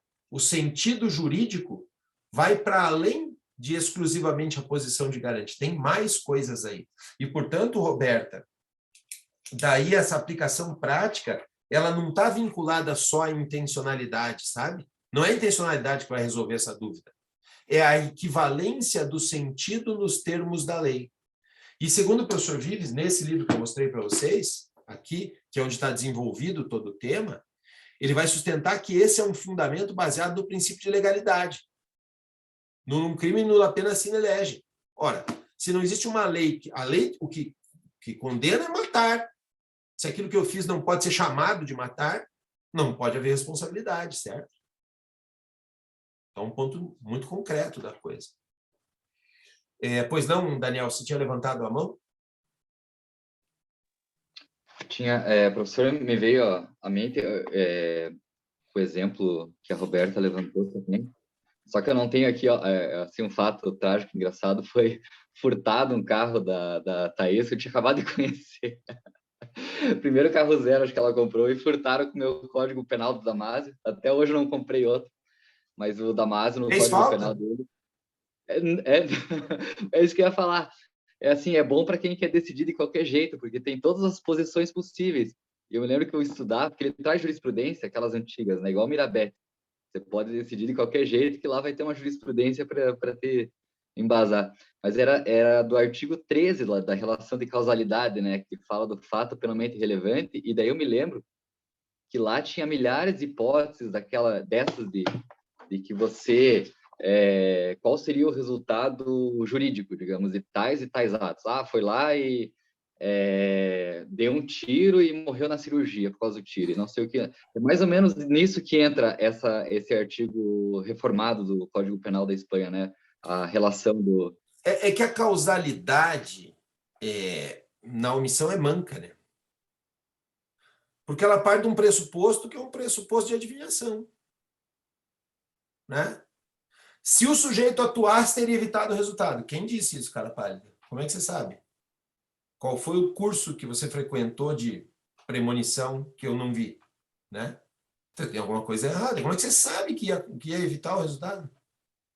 Né? Então, a causalidade na omissão é uma coisa lamentável. Não é por aí que se vai estabelecer a responsabilidade, evidentemente, né?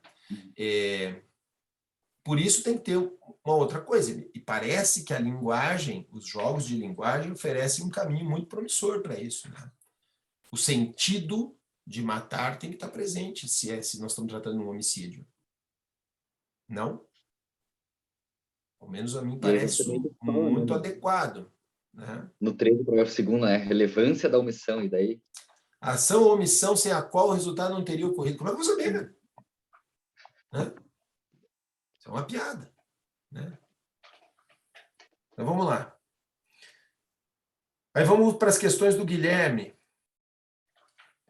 Na página 483, está me ajudando aí, Guilherme, se eu estou no caminho certo, tá?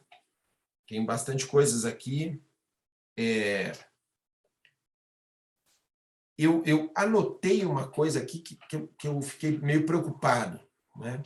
Você falou assim, eu fiquei bem feliz, eu fiquei bem aliviado de encontrar ali um substrato do mundo material para a omissão. Só que não, tá? Não é um substrato do mundo material. O substrato é contextual. o mundo material se entrelaça com o mundo normativo na produção de alguma coisa. Me empolguei no termo, é isso aí. Me empolguei no termo. Eu acho que não é exatamente o substrato do mundo material. Vamos voltar e ler para a gente entender bem os jogos de linguagem, que é uma das partes que a Mariana sofreu, né, para os jogos de linguagem lá no Wittgenstein, é complexo, né? Mas vamos lá. A página 483 sustenta-se o seguinte, vai pelo meio do primeiro parágrafo. O substrato não reside só no comportamento, mas na situação subjacente. A situação subjacente é o contexto, tá? A espera normativa na qual se inscreve a omissão o pressupõe, tá? Ou seja, a espera normativa é o juízo de valor normativo, né? O dever e o poder atuar, né? Na qual se inscreve a omissão ôntica, se inscreve, o não fazer ôntico se inscreve, né? Pressupõe esse substrato, que é um substrato conceitual, uma situação, tá? Existe sempre uma situação na qual uma omissão ôntica determinada se inscreve numa regulação normativa deôntica, certo? Como diz Wittgenstein, está incrustada em uma situação da qual surge. E essa situação constitui o substrato material da omissão correspondente. Então, o substrato é um contexto, uma situação, tá? Se quiserem chamar assim. Daí ele segue. Convém recordar o efeito da ideia de jogo de linguagem, no qual se origina o sentido das palavras e das ações. Todas as palavras e todas as ações estão inseridas em um contexto. Nós brincamos muito com as palavras aqui, né? Lembra quando eu falei, eu estou podre, isso pode dizer que eu estou doente ou que eu estou cansado, né? Pode ser uma série de coisas, né? Usa-se expressões comuns para definir uma série de situações. Em um contexto dado, né? Num contexto dado, eu posso até dizer que eu estou cansado, só que eu não estou dizendo que eu estou fisicamente extenuado. Eu estou reagindo, por exemplo, a alguma situação concreta da nossa aula e digo assim, eu estou cansado de explicar isso.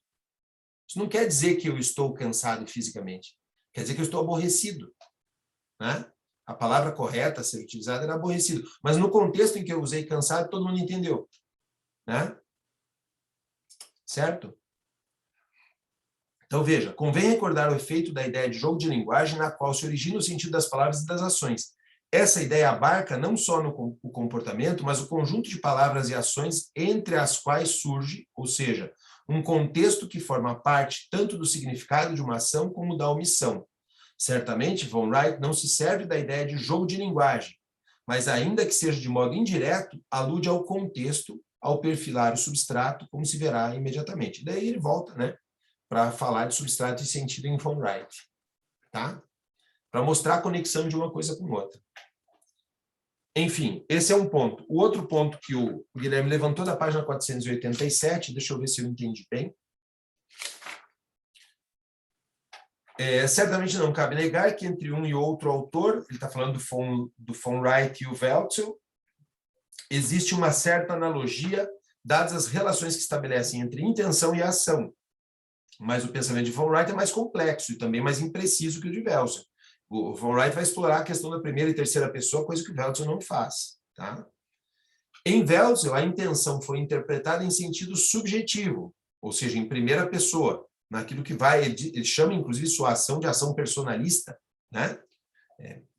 Nesse sentido, como vontade final, ainda que não creio que sempre esse autor tenha sido fiel a essa ideia. Assim, por exemplo, penso que o mostra seu tratamento da tentativa inidônea, questão na qual não vou insistir, né? Veja, Welzel sustenta que a ação é a supradeterminação final do acontecer causal, certo? É aquilo que o sujeito projeta para fins de realização de algo. Se for assim, ele deveria defender, do ponto de vista da tentativa inidônea, uma teoria subjetiva, né? Que se o sujeito quis realizar alguma coisa voluntariamente, acreditando que aquilo seria possível, por muito que fosse irreal, ele deveria ser punido por tentativa, né? Mas daí o Welzel vai trabalhar isso, como trabalha o nosso código finalista também, né? Na ideia de absoluta inidoneidade do meio ou relativa inidoneidade do meio, absoluta impropriedade do objeto ou relativa impropriedade do objeto. Quando, na verdade, ele deveria trabalhar para ser coerente com a sua ideia de ação como supradeterminação final do acontecer causal, com a primeira pessoa e com uma teoria subjetiva da tentativa, o que significaria levar a extremo a questão da tentativa inidônea. Se o sujeito acha que é idôneo, uma coisa absurda. Olha, eu sei lá, eu tenho tanta fé na minha religião, sei lá eu qual, sabe, brahmanista, que eu acho que eu consigo te matar com conjuros. E eu começo a fazer aqui minha reza para te matar, que acaba não dando certo porque alguém me flagrou rezando. E eu não tinha terminado ainda o meu terço, sei lá, o meu rosário. E aí me impediram. E aí isso deveria ter sido considerado pelo Welzel tentativa de homicídio. Só que daí na tentativa inidônea, o meio é inidôneo, ele não reconhece.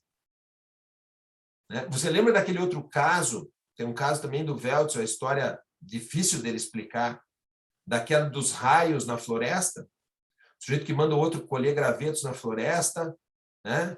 E aí, na esperança que um raio caia na cabeça do sujeito, e o raio realmente cai, né? Na cabeça do sujeito. Daí o Welzel vai dizer, não, mas peraí, é que o elemento subjetivo, o dolo, tem que estar no âmbito do possível. Ele está limitando o dolo, então ele não está mais dizendo que é um acontecer mental que condiciona a circunstância causal, né? Porque aquilo que o sujeito fez foi sua vontade, a sua vontade se realizou. Deveria ter responsabilidade. Então, o que o Vives está dizendo sobre o Welzel, olha, essa história de que existe aí uma supradeterminação final do acontecer causal, no Welzel é bem mais ou menos, né? Nem ele segue ele mesmo, no final das contas, né? E, para piorar ainda, ele não consegue explicar o crime com imprudente, né, com a sua teoria. Então, a teoria do Welzel, em termos de ação, é um desastre, né? Claro, era muito melhor do que o que tinha antes, né? Então, assim, sabe? Para o cara que está andando descalço, um chinelo havaiano é maravilhoso, né? Mas para subir uma montanha escarpada, vai ser complexo fazer com o chinelo havaiano, né? Eu acho que essa é a questão que é posta, né? Então, o Welzel, comparado aos seus antecessores, soa maravilhoso, né? Assim como, sei lá, imaginem o que eram os monges copistas frente à prensa do Gutenberg. Agora, compare a prensa do Gutenberg com o teu computador e a tua impressora em casa. É mais ou menos a mesma coisa que nós estamos falando. O Welzel foi útil e importante para o seu momento histórico, né? Continuar trabalhando com isso é continuar usando a prensa do Gutenberg, né? Um bom proveito, né? Para quem defende. Então, enfim, o gosto não se discute, lamenta-se, né? Passamos adiante. Não sei se atendi teu... Não tem é impressionante que não tem um dia que a gente não mostra um furo nas teses do Welzel. Acho que não tem nenhuma aula que a gente tenta buscar aí. Não escapa uma, né? É incrível que ainda existam adeptos, né? Bem, vamos lá para os comentários do Daniel, que era um caso que era associado a essa ideia da função de garante, né, Daniel? Você fala da responsabilidade penal de pessoa jurídica, criptografia ponto a ponto, né? Como é que você acha que seria resolvido isso desde um ponto de vista desse substrato contextual em que esse crime aconteceria? Vamos lá. Vamos primeiro pensar, vamos tentar fazer isso em duas etapas, tá? A primeira etapa é assim: quem está na posição de garante, e aí a gente usa a tese, a teoria do garante, a história do Kaufmann, toda essa conversa toda aí que existe, né? Até mesmo as teorias do Schunemann sobre a criação do risco ao bem jurídico, né? Vamos ver isso primeiro. E depois vamos tentar transportar isso para aquela equivalência preconizada pelo Código Penal Espanhol, para ver se essas soluções divergem, tá? Então, vamos lá. A situação concreta, se eu entendi bem, daí você me corrija se eu estiver errado, você estava se referindo ao seguinte: as situações de difusão de pornografia infantil, em que você tem lá, isso acontece por internet, né? E a pessoa que realiza isso se serve de um provedor, e esse provedor, então, deveria ter condições técnicas de fazer uma criptografia ponto a ponto que permitisse obstar essa difusão, né? Ou, não sei se é isso que você está dizendo, ou você está se referindo que ele deveria ser obrigado a permitir a identificação, a localização ponto a ponto disso. Eu não sei qual das duas opções aí que você estava referindo. Se você puder esclarecer, ajuda. Eles querem fazer responsabilidade penal e daí essa é porque é muito complicado você examinar tipo penal norte-americano, né? Eles deixam tudo meio genérico, assim, não tem um tipo específico no projeto, mas eles colocam como um dever legal de oferecer tecnologia que consiga, através de mandado judicial, etc., né? Tudo conforme manda a Constituição, mas que se tem acesso àquilo que foi enviado e identificação das pessoas, etc. Porque depois então é um segundo momento, certo? É um Sim. segundo momento. Porque, vamos lá, vamos ao primeiro momento. O primeiro momento é difusão. Na difusão de pornografia infantil, esses caras não são responsáveis. Não são responsáveis porque quando eu tenho lá o meu sistema de provedor, eu não posso dizer que o cara que tem o sistema de provedor difundiu alguma coisa. Afinal de contas, ele não mandou nada para ninguém. Quem mandou foi outro, né? Então, no sentido do texto, não dá. Mas ele está numa posição de garante, né? Afinal de contas, ele poderia obstar, né? Ele poderia bloquear esse conteúdo, por exemplo, né? Só que daí ele tem uma omissão que diz respeito a outra coisa, e não a realização da difusão. Esse é o primeiro ponto. Mas aí tem um segundo ponto, que é aquilo que você está dizendo. Não, ele precisa ser obrigado a identificar quem difundiu, ou seja, que essa criptografia seja tal que permita esse acesso, né, da autoridade judiciária para descobrir quem difundiu. E aí ele se omite nessa tarefa, que é uma tarefa imposta, então, pelo legislador para que eles realizem. Então, se eles não realizam isso, seria uma responsabilidade por omissão. Só que tem um detalhe, Daniel, que não dá para esquecer. No direito americano, especialmente, existe uma figura de participação a posteriori, que é o wading, o abetting, tá? Aparece também no Tratado de Roma, se não me engano, no artigo 28, eu não me lembro.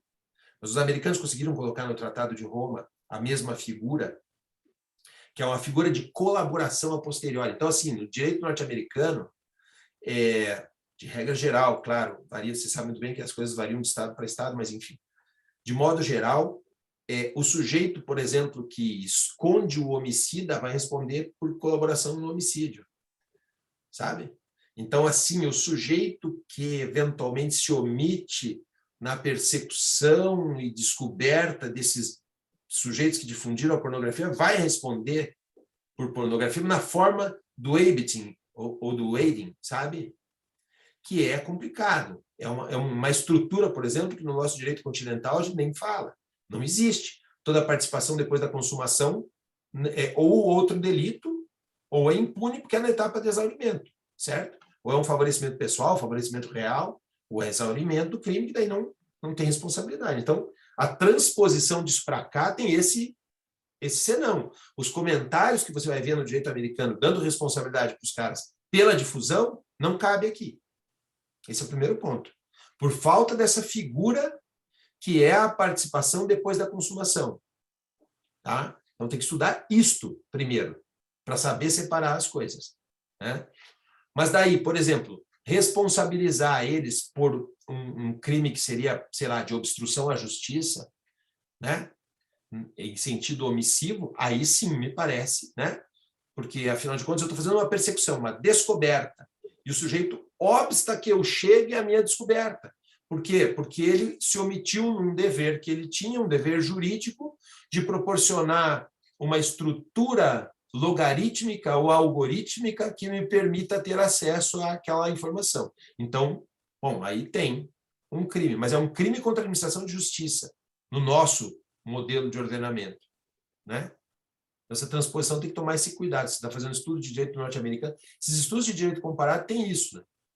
Tem que olhar para todas as variáveis implicadas, porque senão, sabe? E é muito difícil que você consiga ainda fazer uma equiparação.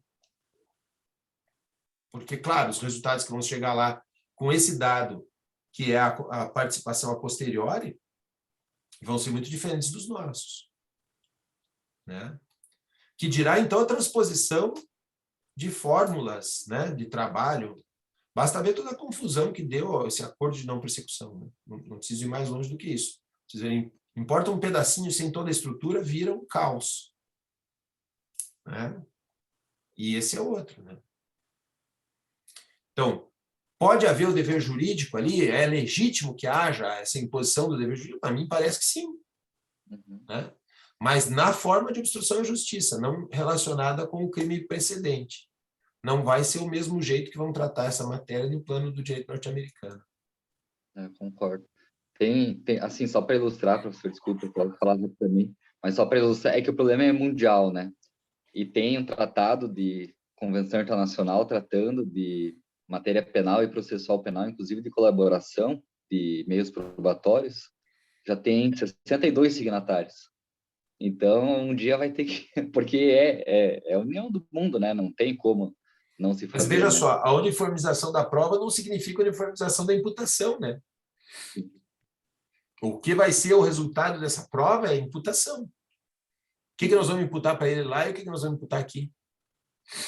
E todos os artigos dessa convenção, eles colocam, ressalvado, direito interno, não sei o quê. Obrigado, professor. Acho que essa que é a diferença, né? Que mais que eu não tratei, que vocês gostariam de ter visto?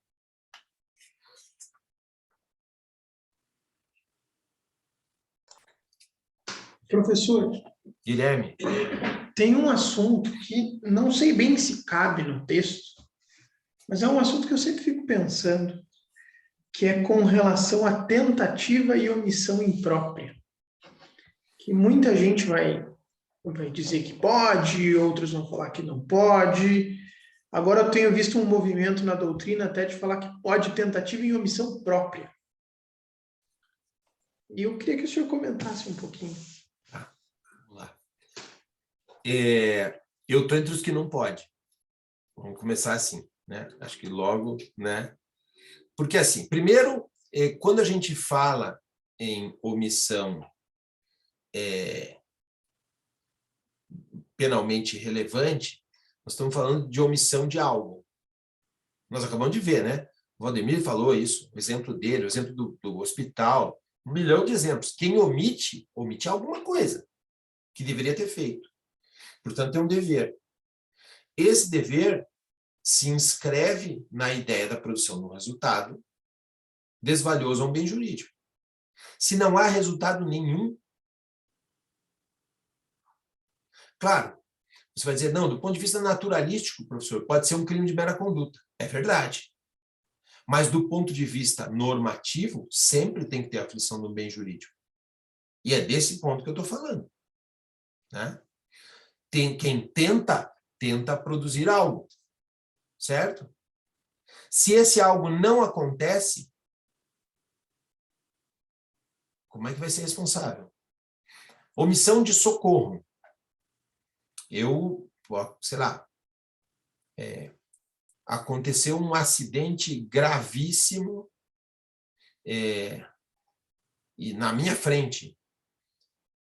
E eu desço, mas outra pessoa que estava mais perto desceu e socorreu o cara. Eu não fiz nada. Minha omissão é relevante em quê? Eu posso falar que eu desci lentamente para deixar que outro cara chegasse na frente, então eu tentei me omitir no socorro? Como é que funciona isso, cara? O cara foi socorrido, porra. Onde é que está a minha omissão? Qual é a relevância da minha omissão? Entende? Pô, tentei.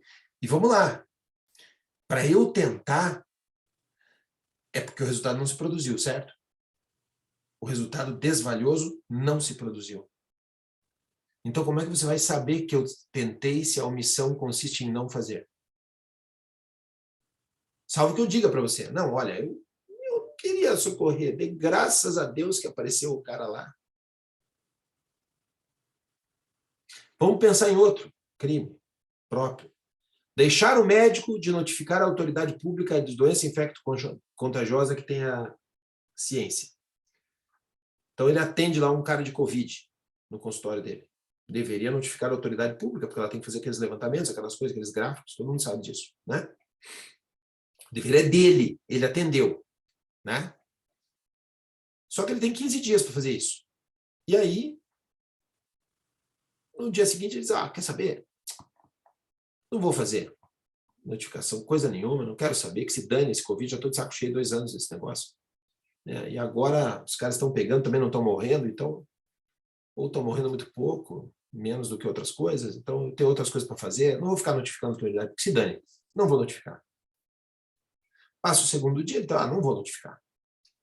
Quando chega lá pelo 14º dia, a secretária dele diz, doutor, aquele cara que veio há 14 dias atrás estava com Covid, né? O senhor viu o resultado, né? Eu sei que o senhor viu. Melhor o senhor notificar a autoridade pública, porque amanhã acaba o prazo. E aí, por conta da intervenção dela, como ela sabe, é uma circunstância alheia à vontade dele que faz que ele notifique a autoridade pública. Qual que foi a omissão? Ele notificou a autoridade pública. Mas foi porque houve circunstâncias alheias à sua vontade. Ele queria, não. Gente, qual é o resultado desvalioso para o bem jurídico que acontece aqui? Ele notificou a autoridade pública. A vítima foi socorrida. O que é que sobra? Nós estamos perseguindo o que exatamente? Má vontade? Vamos incriminar penalmente a má vontade. Eu fiz uma prova uma vez na graduação, e as provas são de casos, né? Eu faço casos, e aí boto lá para os alunos resolverem. Uns sofrem mais, uns sofrem menos, aquele negócio. Uma vez eu coloquei assim, o fulano é médico, né? E recebeu lá um internamento de uma pessoa que era portadora daquele H1N1, né? E estava muito mal e tal, o remédio para o negócio é o Tamiflu, né? Tem gente que morre, por ser uma SARS, né? Uma síndrome respiratória aguda, né? E daí ele resolve, então, levar o Tamiflu, mas daí a hora que ele chega perto do quarto, ele percebe que uma ex-namorada dele, que trocou ele por um cara que ele não conhecia, estava lá atendendo o cara, dizendo que era namorado do cara. Então ele descobre naquele instante que aquele sujeito é a pessoa para quem ele perdeu a ex-namorada. E tomado de um ciúme súbito, ele troca o Tamiflu por um outro placebo, sabe? E daí ele chega lá para atender o cara e ministra para o cara um medicamento que não é próprio para tratar o H1N1. Não obstante isso, o cara sarou. O organismo dele deu conta. Mesmo com o placebo. Sei lá, o efeito psicológico, o cara se reforçou, sei lá. Não sei o que aconteceu. Independente disso. O cara se salvou. Qual é a responsabilidade do médico? Tentativa por omissão imprópria de lesões corporais? Entenderam o que eu quero dizer? Qual é o resultado? Ele é garante do quê, hein? Quando se fala em garante? É garante da não produção do resultado, cara. Se o resultado não se produziu, ele vai garantir o quê? Ou melhor, se o resultado não se produziu, ele garantiu. Mesmo agindo mal, agindo errado. Deu certo. Tá? Então, nem na omissão própria, nem na omissão imprópria. Eu sei que tem gente que defende a ideia da tentativa em omissão. Minha tese foi sobre tentativa. Debrucei bastante tempo sobre isso. Eu sei que tem gente que defende, mas eu nunca vi um exemplo coerente. Nenhum.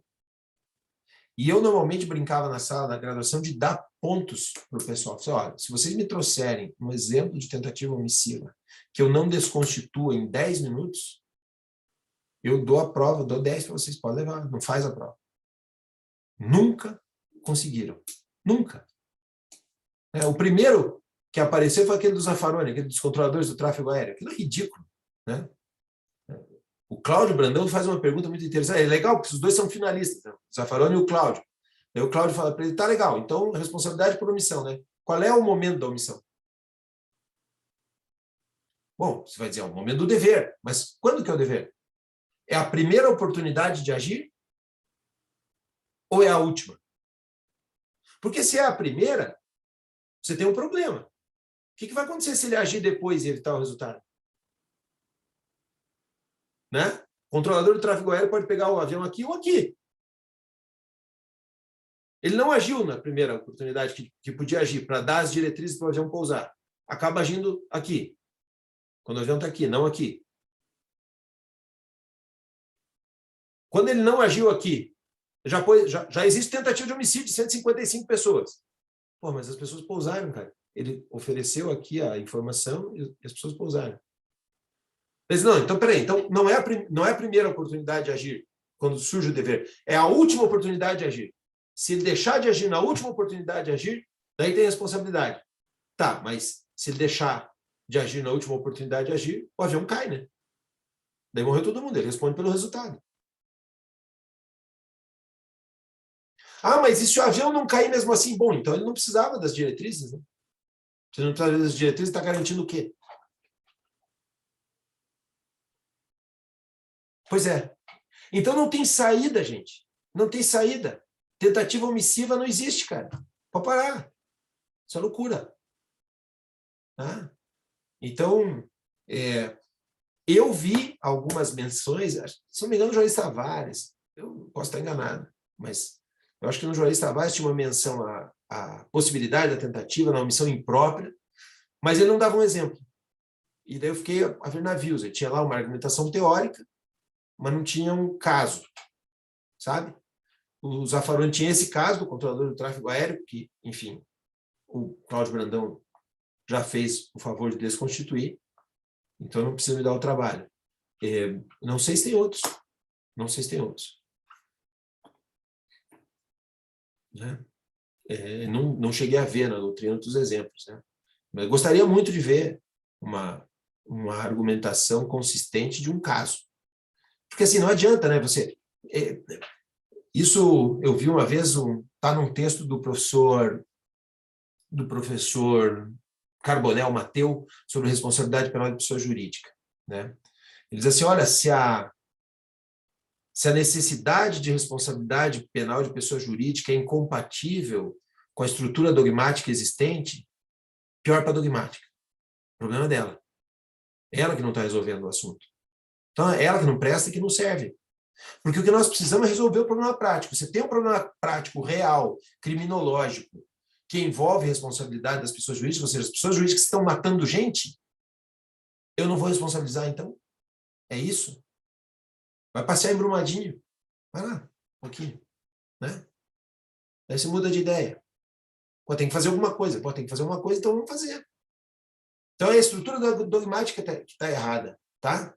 Se logicamente seria possível pensar numa tentativa omissiva, porque o plano teórico da ação e da omissão, da equivalência do não sei o quê, resolve o problema prático, tem um caso, então ótimo. Não tem um caso, pior para a dogmática.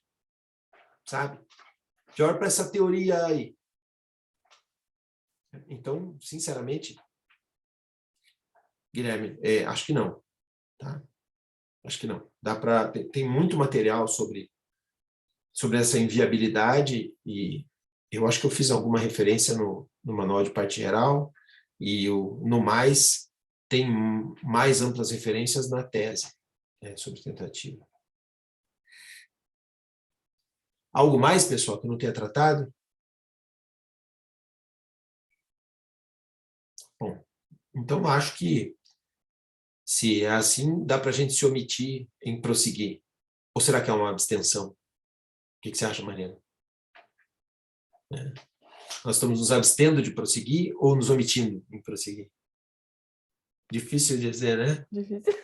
A pergunta seria assim, ó, a gente tem o dever de prosseguir? Você teria o dever se houvesse uma razão. Né? Lembram-se que, diferentemente da causalidade, as ações humanas são explicadas por razões? Como vocês não me deram nenhuma razão para prosseguir, não existe uma omissão relevante. Né? Então, interrompemos a gravação. Tá bom?